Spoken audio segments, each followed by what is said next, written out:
like to welcome on to the set DeMarre Carroll from the Brooklyn Nets. Good to have you here, my friend. I'm glad to be here, man.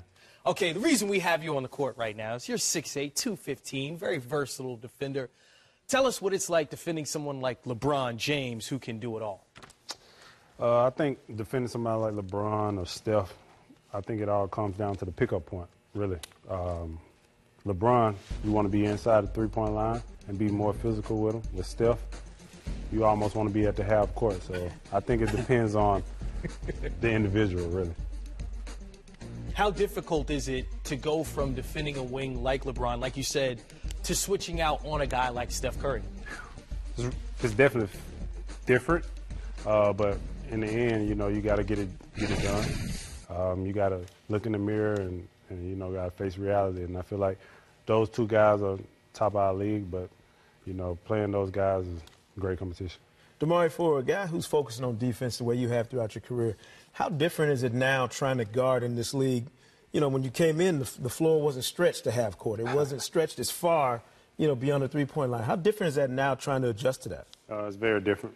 Teams are stretching you far, far out. You know, everybody can shoot threes, 1 through 5, so it's kind of hard. You know, you got to try to run guys out the three-point line, but now you can't just lock down a guy by yourself. You got to do it collectively as a team, but you got to try to be that first initial stopper, and then hopefully your team can help you out. Let's talk a little bit, DeMarre, about this year and the Nets and the role that you're playing. You're scoring the basketball at a career clip. This is a very young team. You've been through some very unique battles in your career, and you're with a team that's, you know, really looking towards you about being a professional, your approach on a daily basis. What is that relationship like for you and Kenny, and how are you helping translate that over to your teammates? It's great. You know, Kenny was with me when I was in Atlanta. I think he really helped jumpstart my career with my development. And, you know, I just want to come in and try to help these young guys and lead by example. You know, I try to go out there and do it on the floor and do it off the floor. So I just want to be a mentor, but also I want to keep proving myself and keep showing my worth. I'm wondering, because you've had so many different coaches, diverse coaches from your time, Memphis and Utah, and then Bud in Atlanta, Coach Casey in Toronto, and now Kenny. Are you feeling like at this point in your career, especially knowing Kenny the way you've known him before it was that you got there, did you have a little bit more voice, that you have opportunities to help when Kenny's talking to you about some defensive things, that you may have contributions that actually make it into the scouting report or the game plan to help you guys out? Kenny is an open book. He really allows me to come in and, you know, voice my opinion, talk to these young guys in front of him, in front of the coaches, whatever I feel like we could change on defensive end.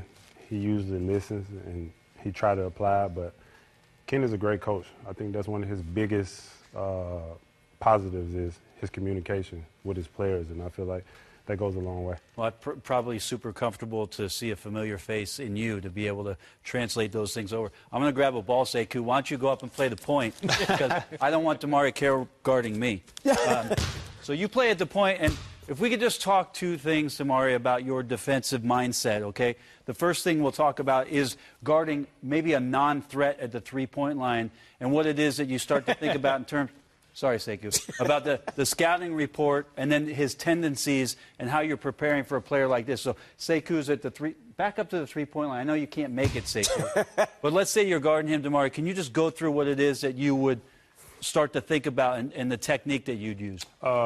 First, you know, I'm going to come with choppy feet, and I'm going to try to give him space because he's not a non-threat three-point shooter.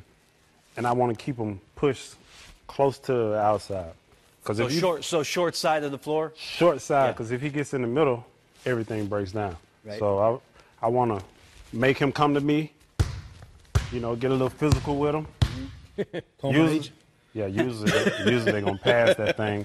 But if he's a non-threat three-point shooter, you really want to be inside the three-point line, you know, be long and push him short side. Yeah, what about specifically to the length? So when you have a guy like Sekou, step behind the three-point line. I know you can't shoot, but here's the thing, DeMarre, like your length at that point, where is it that you know you want to have a pickup point? Are you just outside of touching distance? I mean, where is it that you gauge your I think that's the biggest thing, is just outside of touching distance, because you don't want him to blow by you. You know, if I get up on him, Sekou might You know, these Oh, you never know. Sekou is not blowing by anybody.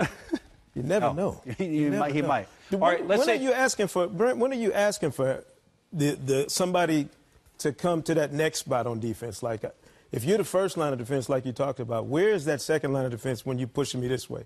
Is it the wing or is it somebody coming from? No, usually guys shoot the three-point ball so great that you can't leave the wing. You can't leave the wing. Basically, you just staying home.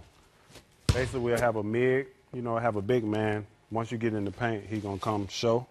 Yeah. But you never leave the strong side leave it corner. over there. Well, I will tell you, to DeMarre's point, and you hold the ball, okay? You're the offensive player. But to DeMarre's point, a lot of teams, Sekou, nowadays are not giving up this three-point shot in the corner. So when the drive happens, the defensive responsibility then comes from the big that's on the bottom side here. DeMarre is going to filter him here, but the big's going to step over and assist him. Let's talk about a guy who does shoot the three, and then maybe what you process if Sekou actually turns into Klay Thompson. Oh, I'm running him off the three-point line.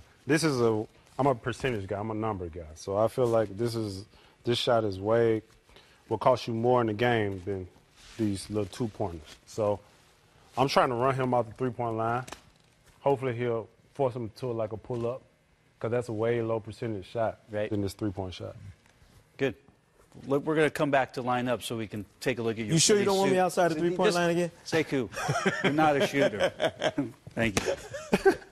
Well, that shows the difference between a guy that can get it done everywhere like Brent Barry and guys like us, right? Well, it's not really fair when you got 6'8" guarding 5. There's not a lot getting done when DeMarre Carroll's guarding you, trust me. Thanks for coming in. I appreciate your time, man. Thank you.